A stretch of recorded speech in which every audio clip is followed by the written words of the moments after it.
Assalamualaikum warahmatullahi wabarakatuh. Yang saya hormati Bapak dan Ibu dosen pembimbing tutor di Universitas Terbuka tahun 2022. Di sini saya mengucapkan banyak terima kasih kepada Ibu dan Bapak dosen yang telah membimbing sampai saat ini, dan seluruh teman-teman mahasiswa UT yang berbahagia. Tidak lupa sholawat serta salam kita ucapkan kepada Nabi besar Muhammad SAW, karena atas tuntunan dan bimbingannya lah sehingga kita bisa sampai di titik sampai saat ini. Sebelum masuk ke pembahasan inti mengenai dampak COVID-19 terhadap pendidikan di Indonesia, akan lebih baik jika kita mengetahui apakah virus corona COVID-19 itu. Saya Adi Cahyono dari Fakultas Hukum Universitas Terbuka tahun 2022. Virus corona COVID-19 adalah penyakit menular yang disebabkan oleh virus SARS-CoV-2, sehingga besar orang yang tertular COVID-19 akan mengalami gejala ringan hingga sampai sedang. Akan pulih tanpa penanganan khusus, namun kemunculan COVID-19 pertama kali muncul diduga di pasar hewan kota Wuhan di Cina pada tahun 2020 bulan Maret, sampai akhirnya penyebaran dan menjadi pusat perhatian Indonesia pada bulan Maret tahun 2022 tersebut.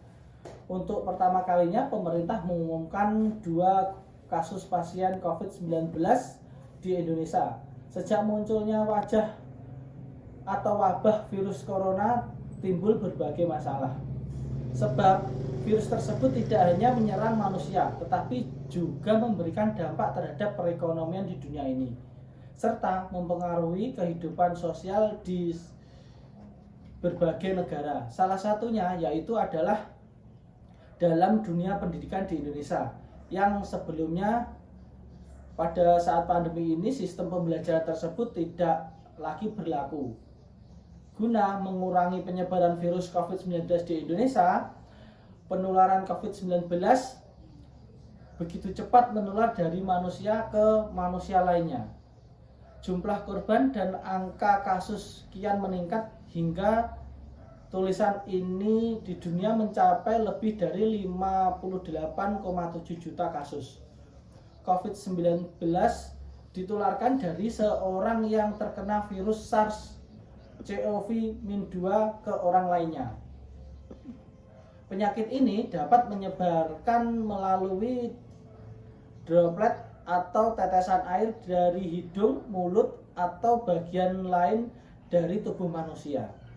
Penularan dapat terjadi pada saat batuk, bersin, dan berbicara.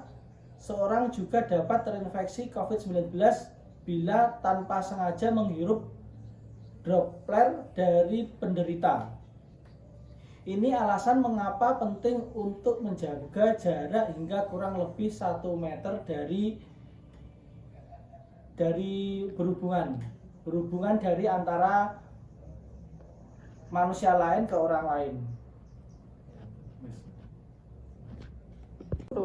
Pada awalnya, pemerintah menerapkan kebijakan berupa social distancing atau pembatasan sosial yang dilakukan di Indonesia selama 2 minggu.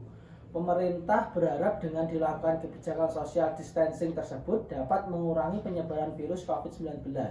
Namun ternyata kebijakan tersebut tidak dapat mengurangi penyebaran COVID-19 di Indonesia. Hingga pada akhirnya pemerintah melibatkan dan meliburkan berbagai jenjang pendidikan mulai dari TK, SD, SMP, SMA hingga perguruan tinggi sampai batas waktu yang belum ditentukan. Pemerintah melakukan berbagai cara agar pendidikan bisa terus berjalan di era pandemi ini, karena pendidikan merupakan aset yang sangat penting bagi sebuah bangsa dan kemajuan suatu negara. Pemerintah akhirnya membuat kebijakan baru dengan cara menerapkan sistem pembelajaran dari rumah masing-masing, yaitu daring, pembelajaran dalam jaringan. melalui berbagai platform mulai dari aplikasi Zoom, Google Meet, e-learning, e-student, and media pembelajaran lainnya. Metode tersebut memanfaatkan jaringan online yang sudah pasti terhubung dengan internet dengan tetap berada di rumah masing-masing dan mengerjakan seluruh kegiatan pembelajaran melalui online. Teknik pendidikan daring tersebut sampai perguruan tinggi yang dilakukan oleh berbagai jenjang pendidikan melalui dari tingkat SD, SMP, SMA, dan perguruan tinggi. Dalam pembelajaran daring, biasanya para siswa dan mahasiswa dituntut agar lebih kreatif, seperti diberi tugas untuk membuat konten di YouTube yang berisi materi pembelajaran dan lain-lain.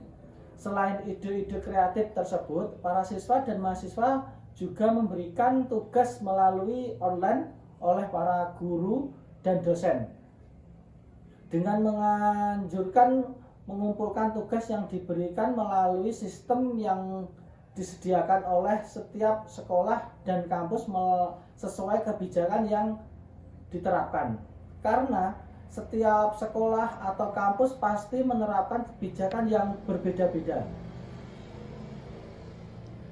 Melalui WhatsApp dan email, bahkan dengan dari tatapan langsung ke sekolah atau ke kampus untuk sekedar mengumpulkan tugas, tetapi harus dengan tetap mematuhi protokol kesehatan yang dibuat oleh pemerintah dan ditetapkan oleh sekolahan. Wajib melakukan 3M, yaitu memakai masker, mencuci tangan, dan menjaga jarak. Pada awal mulanya diberlakukannya pembelajaran daring di Indonesia, para siswa dan mahasiswa mengalami beberapa kesulitan, mulai dari gaptek, gagap teknologi untuk pemula-pemula dari TK, SD, SMP, atau kalau SMA masih bisa. Kendala tersebut merupakan kendala jaringan rata-rata di beberapa daerah terpencil dan lain-lain. Selain itu, keluhan dari para wali murid pada tingkat SD dan TK pada munculnya pun muncul karena telah menambah beban mereka untuk mengawasi dan mendampingi anaknya dalam proses pembelajaran. Tidak hanya murid, pengajar pun harus beradaptasi lagi dengan adanya pembelajaran jarak jauh atau daring ini. Dari penjelasan saya tadi, kita dapat menyimpulkan bahwa cara penanganan COVID-19 di bidang pendidikan, pemerintah melakukan berbagai cara agar pendidikan bisa terus berjalan di era pandemi ini. Karena pendidikan merupakan aset yang sangat penting bagi seluruh bangsa dan kemajuan suatu negara.